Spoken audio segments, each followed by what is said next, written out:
ముందుగా మన గురువు గారైనటువంటి బ్రహ్మర్షి పితామహ పత్రిజీ సార్ గారికి అనంతకోటి ప్రణామాలు తెలియజేసుకుంటూ, మరి అద్భుతమైనటువంటి మానవ జీవన కరదీపికను మనకు అందించిన ఆ శ్రీకృష్ణ భగవానుని స్మరిస్తూ, వేదవ్యాస మహర్షి గారిని స్మరిస్తూ, మరి ఇంతటి అవకాశాన్ని ఇచ్చినటువంటి జూమ్ సెషన్ సభ్యులందరైన మీరందరికీ కూడా పేరు పేరున నా ప్రత్యేక ధన్యవాదాలు తెలియజేసుకుంటున్నాను.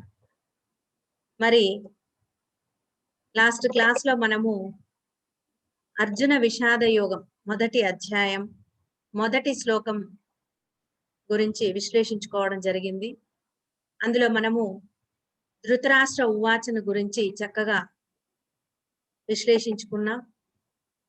తరువాత ఈ అధ్యాయంలో మొత్తం 47 శ్లోకాలు ఉన్నాయి.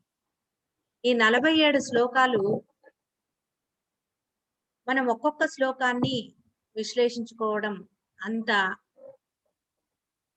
అవసరం అనిపించలేదు నాకు. ఎందుకంటే ఇందులో ఆత్మజ్ఞానాన్ని అందించేటువంటి అంశాలు పెద్దగా లేవు. కాకపోతే కురుక్షేత్ర యుద్ధంలో జరిగినటువంటి సంఘటనలను, కొన్ని ఘట్టాలను తెలుసుకుంటూ, తద్వారా అక్కడ ఏ విధంగా అర్జునునిలో ఆ విషాదం అన్నది మొదలైందో అవగాహన కలగటానికి కొంత నేను ఆ శ్లోకాలను వివరిస్తూ మీకు ముందుకు తీసుకెళ్లే ప్రయత్నం చేస్తా. కనుక ఈ అధ్యాయంలో 2వ శ్లోకం నుంచి 21వ శ్లోకం వరకు సంజయ ఉవాచ. సంజయ ఉవాచ అంటే ఇక్కడ ధృతరాష్ట్రుడు అడిగినటువంటి ప్రశ్నకు తదుపరి సంజయుడు మాట్లాడతాడనమాట. కనుక సంజయుడు పలికిన పలుకులు కనుక ఈ 2వ శ్లోకం నుంచి 21వ శ్లోకం వరకు సంజయుడు పలికినటువంటి పలుకులను సంజయ ఉవాచ అని ఇక్కడ మనము చెప్పుకుంటున్నాం. అంటే సంజయుడు ఆ యుద్ధ ప్రారంభంలో జరిగినటువంటి ఘట్టాలను ధృతరాష్ట్రునికి వివరించడం జరుగుతుంది. అంటే 2వ శ్లోకంలో ఏం జరుగుతుంది, దేని గురించి వివరిస్తాడు అంటే, దుర్యోధనుడు ద్రోణాచార్యుడిని సమీపించి మాట్లాడుతున్నాడు అన్న విషయాన్ని వివరిస్తాడు సంజయుడు ధృతరాష్ట్రునికి 2వ శ్లోకంలో. మరి అందులో మనకేమి పెద్దగా విశ్లేషించుకుని జ్ఞానాన్ని పొందే అవసరం లేదు కనుక నేను వాటిని టూకీగా చెప్పి మీకు ముందుకు వెళ్తాను. మరి 3వ శ్లోకంలో దుర్యోధనుడు పాండవ పక్షాన గల ముఖ్యమైనటువంటి యోధులు, వారి పేర్లను ద్రోణాచార్యునికి వివరిస్తూ ఉన్నాడు అని చెప్తాడు సంజయుడు. అంటే దుర్యోధనుడు ఏం చేశాడు, ద్రోణాచార్యుని దగ్గరికి వచ్చాడు. పాండవ పక్షంలో ఉన్నటువంటి ఎవరెవరు గొప్ప గొప్ప యోధులు ఉన్నారు అని వారి పేర్లను ద్రోణాచార్యునికి వివరిస్తున్నాడట దుర్యోధనుడు. ఆ విషయాన్ని చెప్తాడు సంజయుడు ధృతరాష్ట్రునికి. మరి 4, 5, 6 శ్లోకాలలో పాండవ పక్షంలోని వారిని, తన పక్షంలోని వారిని వర్ణించి చెబుతాడు. అంటే కంపారిజన్ చేస్తున్నాడు దుర్యోధనుడు. దుర్యోధనుడికి విపరీతమైనటువంటి రజోగుణము, మొత్తం సామ్రాజ్యం అంతా తన వశంలోనే ఉండాలి, పాండవులకి ఏది ఇవ్వకూడదు అనేటువంటి ఒక కుచిత బుద్ధి. ఆ కుచిత బుద్ధితో అక్కడ యుద్ధము అనేటువంటి ఒక పెద్ద ఒక ఘట్టాన్ని రావటానికి కారకుడయ్యాడు. మహా సంగ్రామానికి కారకుడయ్యాడు. మెయిన్ కారకుడు దుర్యోధనుడే. మరి ఆ దుర్యోధనుడు యుద్ధం అయితే మొదలు పెట్టేయాలని ఆతృతగా వచ్చేసాడే కానీ, సేన తనకి బాగా ఉంది అనేటువంటి ఒక ధైర్యము, భీష్మాచార్యుడు, ద్రోణాచార్యుడు, కృపాచార్యులు, మరి ఇతర గొప్ప గొప్ప యోధులంతా తన వైపున ఉన్నారన్నటువంటి అహంభావంతో వచ్చేసాడే కానీ, అక్కడికి వచ్చాక తనకి ఒక విధమైనటువంటి బాధలో నుంచి ఒక భయము అన్నది ఈ అతని మాటల్లో తెలుస్తుంది అనమాట ఇక్కడ. అంటే తన సేనని, పాండవుల సేనని కంపేర్ చేసుకుంటాడు, రెండింటిని పోల్చి చూసుకుంటూ ఉంటాడు. ఆ విషయాలన్నీ చెబుతూ ఉంటాడు ద్రోణాచార్యునికి. మరి 7, 8, 9 ఈ 7, 8, 9 శ్లోకాలలో ఇరు సేనలను లెక్కగట్టి తన సైన్యమే గొప్పది అని చెప్తాడు. అంటే ఒక ధైర్యం, తనకి తానే ధైర్యం చెప్పుకోవటం. ఇరు సేనలను లెక్కగట్టి తన సైన్యమే గొప్పది అని చెప్పుకుంటాడు. మరి 10, 11వ శ్లోకంలో వ్యూహ మార్గాలను అనుసరించాలని అందరికీ చెప్పడం జరుగుతుంది. అంటే ఒక యుద్ధం జరిగేటప్పుడు కొన్ని వ్యూహాలు వాళ్ళు ముందుగానే ప్లాన్ చేసుకొని ఉంటారన్నమాట. ఆ వ్యూహ మార్గాలనంతా కూడా చక్కగా అనుసరించాలని అందరికీ నిర్దేశిస్తాడన్నమాట. ఎవరు? దుర్యోధనుడు. మరి 12వ శ్లోకంలో భీష్ముని యొక్క యుద్ధోత్సాహాన్ని చూసి తక్కిన సైనికులందరూ శంఖాలను పూరిస్తున్నారు అని చెబుతాడు సంజయుడు ధృతరాష్ట్రునికి. అంటే భీష్ముడు చాలా యాక్టివ్ గా మొదటి రోజు కాబట్టి ఆయన ఎప్పుడు యాక్టివ్ అనుకోండి. మొదటి రోజు కాబట్టి చాలా ఉత్సాహంగా అతను యుద్ధ భూమిలోకి రావటము, ఆయన ఆగమనము అవన్నీ చూసి తక్కిన సైనికులంతా కూడా ఆ హుషారుగా చక్కగా శంఖాలు పూరిస్తారన్నమాట. ఆ విషయాన్ని వివరిస్తాడు సంజయుడు ధృతరాష్ట్రుడు. మరి 13వ శ్లోకంలో కృష్ణార్జునులు కూడా తమ తమ శంఖాలను పూరించారని తెలుపుతాడు సంజయుడు. మరి 14వ శ్లోకం నుంచి 18వ శ్లోకం వరకు ఏం చెప్తాడంటే పాండవ వీరులను వారు పూరించిన శంఖాలను ఆ ధ్వనుల వలన కలిగిన ఫలితాలను కూడా వివరిస్తాడనమాట, వర్ణిస్తాడు సంజయుడు. అంటే పాండవ వీరులు పూరించిన శంఖాల ధ్వనులకు ఆ ఆ సమర భూమి అంతా కూడా చక్కగా ప్రకంపనలతో మారు మ్రోగింది అన్నట్టుగా కొంచెం వాళ్ళ యొక్క శంఖధ్వనిని గొప్పగా వర్ణిస్తాడనమాట సంజయుడు. మరి 19వ శ్లోకంలో ఏం చెప్తాడంటే పాండవ వీరులు పూరించిన శంఖధ్వని ధార్తరాష్ట్రుల గుండెలు బద్దలు చేసింది అని చెప్తాడు. సంజయుడికి భయమే లేదండి అసలు. తన యజమాని కదా అని అతని వైపు మాట్లాడడం కానీ అలా కాకుండా నిస్వార్థంగా తను ఏది ఎలా జరిగిందో అలా కరెక్ట్ గా చెప్తాడనమాట. చాలా ధైర్యవంతుడు, మొహమాటమే లేదనమాట. ధృతరాష్ట్రం దగ్గర కూర్చుని ఆయన పిల్లల గుండెలు బద్దలయ్యింది అని చెప్తున్నాడు. దేనికి? పాండవ వీరులు పూరించినటువంటి శంఖధ్వనులకి ధృతరాష్ట్రుని యొక్క పుత్రులైనటువంటి ధార్తరాష్ట్రుల గుండెలు బద్దలయ్యింది అని పరోక్షంగా ధృతరాష్ట్రుని గుండెను కూడా బేజారెత్తిస్తాడనమాట సంజయుడు. అలాగే 20వ శ్లోకంలో ఏం చెప్తాడంటే ఓ మహారాజా, బాణాలు వదలటానికి సిద్ధంగా ఉన్న తరుణంలో కౌరవులను చూసి ధనస్సును ఎక్కుపెట్టి అర్జునుడు కృష్ణునితో ఇలా అన్నాడు అని చెప్పి చెప్తాడన్నమాట. ఎలా అన్నాడు ఆ తర్వాత అర్జున ఉవాచ అని వస్తుంది. 20వ శ్లోకంలో చెప్తూ ఉన్నాడు సంజయుడు ధృతరాష్ట్రునికి ఏమని, ఓ మహారాజా, బాణాలు వదలడానికి సిద్ధంగా ఉన్న తరుణంలో అర్జునుడు యుద్ధ సన్నద్ధులైనటువంటి కౌరవులను చూసి ధనస్సును ఎక్కుపెట్టాడు, మళ్ళీ కృష్ణుడితో ఇలా చెప్తూ ఉన్నాడు అని చెప్తున్నాడు. నెక్స్ట్ ఏం జరుగుతుందో ఇది కథలాగా వస్తుంది అనమాట. మొదటి అధ్యాయం అంతా ఆ కురుక్షేత్ర సంగ్రామం యొక్క మొదటి ఆ సన్నాహం అంతా కూడా ఒక కథలాగా తీసుకొస్తాడనమాట సంజయుడు. సంజయుడు చెప్పడమే అన్ని కూడా. అర్జున ఉవాచ అంటే అర్జునుడు పలికిన పలుకుల్ని సంజయుడు ధృతరాష్ట్రునికి చెప్తాడు. 21, 22, 23 శ్లోకాలు అర్జున ఉవాచ అనమాట. ఏమని చెప్తాడు అర్జునుడు అంటే, అచిత, 2 సేనల మధ్యన రథాన్ని నిలబెట్టు అని శ్రీకృష్ణుడిని సంబోధిస్తాడు. శ్రీకృష్ణుడిని అచ్యుత అని సంబోధిస్తున్నాడు. 2 సేనల మధ్యన రథాన్ని నిలబెట్టు అని చెబుతాడు అర్జునుడు అన్న విషయాన్ని సంజయుడు తెలియజేశాడనమాట. ఇక 22వ శ్లోకంలో ఏం చెప్తాడంటే, ఓ కృష్ణ, యుద్ధం చేయగోరి సిద్ధపడి వచ్చిన ఎవరెవరితో నేను యుద్ధం చేయాలో వారందరినీ ఈ యుద్ధ ప్రారంభ సమయంలో నేను చూడాలి అని చెప్తాడు అర్జునుడు. అంటే ఎవరెవరు సిద్ధపడి వచ్చారు నాతో యుద్ధం చేయటానికి వారందరినీ కూడా నేను ఈ యుద్ధంలో కౌరవుల పక్షాన నిలబడి మాతో యుద్ధం చేయటానికి ఎవరెవరు వచ్చారో వారందరినీ నేను ఒకసారి చూడాలి యుద్ధ ప్రారంభ సమయంలో అని అర్జునుడు శ్రీకృష్ణుడిని అడుగుతాడనమాట. ఆ తర్వాత 23వ శ్లోకంలో దుర్బుద్ధి అయిన ధృతరాష్ట్ర పుత్రునికి యుద్ధంలో ప్రియం కలిగించటానికి ఏ ఏ వీరులు ఇక్కడ సంసిద్ధులై ఉన్నారో వారిని నేను చూడాలి అని అంటాడు. అంటే ధృతరాష్ట్ర పుత్రుడికి దుర్బుద్ధి ఎక్కువ అన్న విషయాన్ని ఇక్కడ చెప్పడం జరిగింది. అది కూడా చెప్పేస్తున్నాడు సంజయుడు.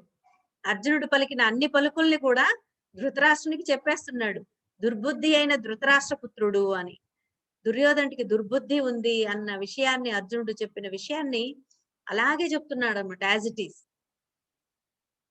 సో దుర్బుద్ధి ఉన్నటువంటి ఆ దుర్యోధనుడు ఆ దుర్యోధనుని యుద్ధంలో ప్రియం కలిగించటానికి ఏ ఏ వీరులు అతనితో చేరారో, ఏ వీరులు అతనితో పాటు యుద్ధం చేయటానికి సంసిద్ధులై ఉన్నారో వారిని నేను చూడాలి అని చెప్పి శ్రీకృష్ణుడిని కోరుతాడు అర్జునుడు అన్న విషయాన్ని సంజయుడు చెప్పడం జరిగింది అన్నమాట.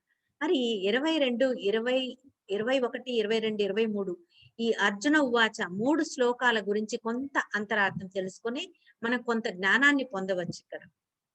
ఎందుకు అంటే ఇక్కడ అచ్యుత అని సంబోధించాడు. శ్రీకృష్ణునికి ఉన్నటువంటి అనేక పేర్లలో అచ్యుత అన్నది అత్యద్భుతమైనటువంటి అత్యంత అంతరార్థం కలిగినటువంటి ఒక పేరు అన్నమాట. కాబట్టి దాని గురించి మనం కొంత తెలుసుకుందాం. అర్జునుడు కృష్ణుని అచ్యుత అని సంబోధిస్తున్నాడు. అచ్యుతుడు అంటే చ్యుతి లేనివాడు. చ్యుతి లేనివాడు అంటే పడిపోనివాడు, లేకపోతే చలించని వాడు అని అర్థం. చలించని వాడు అంటే ఎట్టి సమస్యలు వచ్చినా కూడా చలించని వాడు. ఎంత సంతోషం వచ్చినా, ఎంత దుఃఖం వచ్చినా చలించని వాడు, సమతాస్థితిలో ఉన్నవాడు అచ్యుతుడు. చ్యుతి అంటే పడిపోనివాడు లేదా చలించని వాడు అని అర్థం. ఇప్పుడు శ్రీకృష్ణుడు ఎల్లప్పుడూ కూడా తన స్వస్థితి నుండి పడిపోడు. తన స్వస్థితి ఏంటో ఆయనకి తెలుసు. తన స్వస్వరూపం నుండి చలించని వాడు ఆయన. ఎల్లప్పుడూ తాను పరమాత్మను అన్న ఆత్మస్పృహలో నిలిచి ఉండేవాడు శ్రీకృష్ణ పరమాత్మ. మరి మనం ఎలా ఉన్నాము? ఇక్కడ మనం తెలుసుకోవాల్సిన విషయం ఇది. మనం అర్థం చేసుకోవాలి. మనల్ని మనము సెల్ఫ్ చెక్ చేసుకోవటానికి ఈ విషయాన్ని నేను చెప్తున్నాను. ఎల్లప్పుడూ తాను పరమాత్మను అన్న స్పృహలో శ్రీకృష్ణ పరమాత్మ ఉన్నాడు కనుక అతను అచ్యుతుడు. మరి మన స్వస్వరూపం పరమాత్మయే అని తెలిసిన ఎందరో మహాత్ములు, మన గురువు గారు నీవు జీవుడివి కాదు దేవుడివి, మై డియర్ గాడ్స్ అంటున్నారు ఆయన. నువ్వు దేహానివి కాదు ఆత్మవి, సుఖ దుఃఖాలనే ద్వంద్వాల మధ్య బందీవి కావు, నువ్వు ఆనంద స్వరూప ఆత్మవి, నువ్వు ఎల్లప్పుడూ ఆనందంలో ఉండవలసిన వాడివి అని చెప్తూనే ఉన్నారు. నువ్వు బ్రహ్మవి, బ్రహ్మానివి అని ఎంత చెప్పినా కూడా మన స్వస్థితి నుండి మనం పడిపోతూ దేహమే నేను అనే భ్రాంతిలో, భ్రమలో మనము మునిగి తేలుతూ ఉన్నాము. చూసారా? అందుకే మనం చ్యుతులం, అచ్యుతులం కాదు. మనం ఎవరము? చ్యుతులము. చూడండి. కనుక ఎంత చెప్పినా మన గురువు గారు మనకి చెప్తున్నారు, నువ్వు జీవుడివి కాదు దేవుడివి, తెలుసుకో. జీవుడిగా వచ్చావు కానీ దేవుడిగా ఎదుగు. నువ్వు దేహానివి కాదు ఆత్మవి. ఈ దేహం నీకు తొడుగు మాత్రమే. ఈ సుఖ దుఃఖాలనే ద్వంద్వాల మధ్య నువ్వు బందీవి కావు. నువ్వు ఆనంద స్వరూప ఆత్మవి. నువ్వు అత్యంత గొప్ప ఆత్మశక్తి కలిగినటువంటి ఆ పరబ్రహ్మ స్వరూపానివి నువ్వు అని ఎంత చెప్పినా మనము మన స్వస్థితి నుంచి పడిపోతూ దేహమే నేననే భ్రమతో ప్రాపంచిక వ్యవహారాల్లో మునిగిపోయి, సుఖాలకు పొంగిపోయి, దుఃఖాలకు కృంగి చలించిపోతూ చ్యుతులమై ఉన్నాము. చూసారా? కాబట్టి మనము అచ్యుతులం కావాలి అనేటువంటి విషయాన్ని ఇక్కడ మనము తెలుసుకోవాలి. మరి ఎప్పుడైతే ఈ దేహము ఏ వ్యవహారాల్లో మునిగి ఉన్నా కూడా మనం స్వస్థితిలో నిలిచి ఉంటే, మన యథార్థ స్థితిని మరవకుండా ఉంటే మనం కూడా అచ్యుతులమే. కాబట్టి అచ్యుత అన్న పదానికి అర్థం ఇది. కాబట్టి ఈ స్థితిని సాధించేందుకు ఉపాయం చెప్పేదే భగవద్గీత. మనం తెలుసుకోబోతున్న భగవద్గీత అచ్యుతులుగా మనల్ని మనం తీర్చిదిద్దుకోవటం కోసమే తగిన ఉపాయాన్ని, తగిన జ్ఞానాన్ని మనకు అందిస్తుంది. మరి అర్జునుడు 2 సేనల మధ్య రథం నిలపమన్నాడు. 2 సేనల మధ్య రథం నిలపమన్నప్పుడు అంటే ఇరుపక్కల వీరుల్ని చూడాలని అతని ఉద్దేశం. చూడండి, ఇరుపక్కల వీరుల్ని చూసి అంచనా వేయాలి. ఎప్పుడైనా మనం అంచనా వేయాలి అంటే ఒకవైపున ఉంటే అంచనా వేయలేం. 2 వర్గాలున్నప్పుడు 2 వర్గాలని అంచనా వేయాలంటే మధ్యలో నిలబడి చూడాలి. సో, ఆ విధంగా ఇక్కడ మరి అర్జునుడు కూడా 2 సేనల మధ్య రథాన్ని నిలపమన్నాడు. అంటే ఇరుపక్కల బలాన్ని అంచనా వేయాలి. అంచనా సరిగ్గా ఉండాలంటే ఏ ఒక వైపో నిలబడి చూడకూడదు. రెండిటి మధ్య నిలబడే చూడాలి, పరిశీలించాలి. అప్పుడే అంచనా కరెక్ట్‌గా ఉంటుందన్నమాట. ఈ సన్నివేశం ద్వారా వేదవ్యాసుల వారు మనకు తెలిపేదేమంటే, రెండింటి మధ్య నిలబడి నిష్పక్షపాత బుద్ధితో పరిశీలించమని. మన జీవితంలో అనేక సంఘటనలలో మనము 2 వర్గాలు అంటే మన వైపే చూస్తూ ఉంటాం. మన వైపు నుంచే ఆలోచిస్తూ ఉంటాం. ఎదుటివారి పక్షాన నిలబడి మనం ఆలోచించం.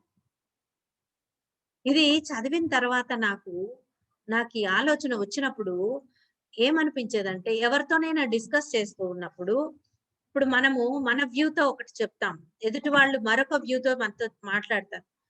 మనమే కరెక్ట్ అని వాదిస్తూ ఉంటాం.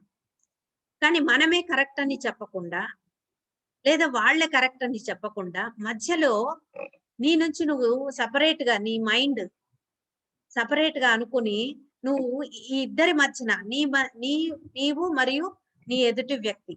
వీరిద్దరి మధ్యన ఒక మూడవ వ్యక్తిలాగా ఉండి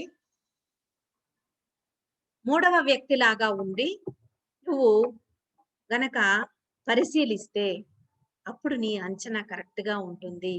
అదే నిష్పక్షపాత బుద్ధి అంటే. ఈ సన్నివేశం మనకి ఆ విధంగా మన జీవితంలో జీవించమని మనకి నేర్పుతుందనమాట. కాబట్టి మన నిజ జీవితంలో మనకు ఎవరితోనైనా శత్రుత్వం ఏర్పడినా, మన వైపు నుండి ఆలోచించకుండా, మరి మరియు మన శత్రువు అనుకున్న వారి మధ్యలో మధ్యవర్తిలా నిలిచి ఆలోచించాలి. అప్పుడు మనకి అసలైనటువంటి సత్యం బోధపడుతుంది. ఎవరు కరెక్టు, ఎవరు రాంగ్ అనేటువంటిది మనకి అవగాహన కలుగుతుంది. ఆ సమస్య, శత్రుత్వం అన్నది ఎక్కడ మొదలైందో నిష్పక్షపాతంగా పరిశీలించి, అవగాహన చేసుకొని సమస్యను మనము పరిష్కరించుకోవచ్చు. అంతే కదా! సమస్య ఎక్కడ మొదలైంది అన్నది అవగాహన కలగాలి అంటే నిష్పక్షపాత వైఖరిలో మనము చూడగలగాలి. ఆ శత్రుత్వం అన్న భావన జీవితంలో రానే రాదు ఇలా గనక ఉంటే. శత్రుత్వం అన్నదే ఉండదు. ఏ విషయంలోనైనా సరే. ఇరుపక్షాల మధ్యలో నిలబడి మనము ఆలోచించగలగాలి. ఆ విధంగా మన యొక్క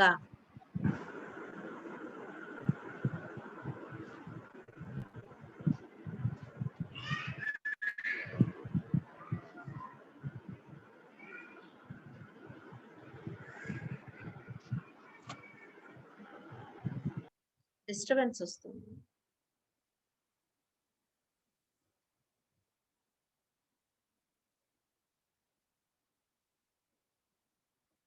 కనుక ఎప్పుడు కూడా మనము ఇరువైపులా కూడా మనము ఆలోచించేటువంటి ఆ స్థితిని మనము సాధించాలి. ఆ విషయాన్ని తెలుసుకోవటం కోసమే ఈ సంఘటన మనము విశ్లేషించుకుంటున్నాం. మరొక కోణంలో చూస్తే అర్జునుడు గొప్ప ధైర్యశాలి. చాలా ధైర్యవంతుడు. ఇరు సేనల మధ్య నిలిచి పరిశీలన చేయడం అంటే చాలా ధైర్యం కావాలి. అలాగే కార్యదక్షకుడు కూడా అతను. ఎదుటివారి బలాలు, బలహీనతలు అంచనా వేసుకునే ప్రయత్నం అతనిది. పైగా అటుపక్షాన వచ్చిన వారు ఎలాంటి వారో, దుర్యోధన వంటి దుర్బుద్ధి కలిగిన వాడికి సాయం చేయటానికి, ప్రీతిని కలిగించటానికి వచ్చిన వారు అతని పాపాన్ని కూడా ప్రోత్సహించేవారే అనేటువంటి విషయంలో ఎటువంటి సందేహం కూడా లేదు. అలా అతడి పంచన చేరిన వారిలో ఎవరెవరు ఉన్నారు? ధనదాసులై వచ్చిన వారెవరు? పదవి వ్యామోహంతో వచ్చిన వారెవరు? లోభ బుద్ధితో వచ్చిన వారెవరు? నీచ బుద్ధితో వచ్చిన వారెవరు? అదే విధంగా మొహమాటంతో వచ్చిన వారెవరు? అదే విధంగా పాండవుల పైన లేదా కృష్ణుని పైన శత్రుత్వ భావంతో వచ్చిన వాళ్ళు, లేదా ద్వేష భావంతో వచ్చిన వాళ్ళెవరు? లేదా మోసగించబడి వచ్చిన వాళ్ళెవరు? తప్పనిసరి అయి వచ్చిన వాళ్ళెవరు? ఇలా రకరకాల కారణాలతో కౌరవ సేన వైపు చేరిన వాళ్ళెందరో ఉన్నారన్నమాట. అందరినీ తెలుసుకోవాలనుకున్నాడు అర్జునుడు. ఇక్కడ మనం కొంత విశ్లేషిస్తే గనక అధర్మ పక్షంలో నిలిచే వారి లక్షణాలు ఎలాంటివో మనము చక్కగా ఇక్కడ మనము విశ్లేషించుకోవచ్చు. ఇంకాస్త దీనిలో లోతుగా మనం విశ్లేషిస్తే అధర్మ పక్షంలో నిలబడే వారి లక్షణాలు ఎలా ఉంటుందో ప్రస్ఫుటంగా మనకి అర్థమవుతుంది. అధర్మం పక్షాన నిలిచే వారందరిలో ఇలాంటి లక్షణాలు ఉంటాయి. ఎలాంటి లక్షణాలు? ధనదాసోహం, పదవి వ్యామోహం, లోభ బుద్ధి, నీచ బుద్ధి, మొహమాటము, ద్వేషము, మోసము, తప్పనిసరి అని సర్ది చెప్పడం. చూసారా, తప్పనిసరి అని కూడా కొంతమంది సర్ది చెబుతూ ఉంటారు. కాబట్టి ఇక్కడ చూసినట్లయితే ఎక్స్క్యూజ్ మీ,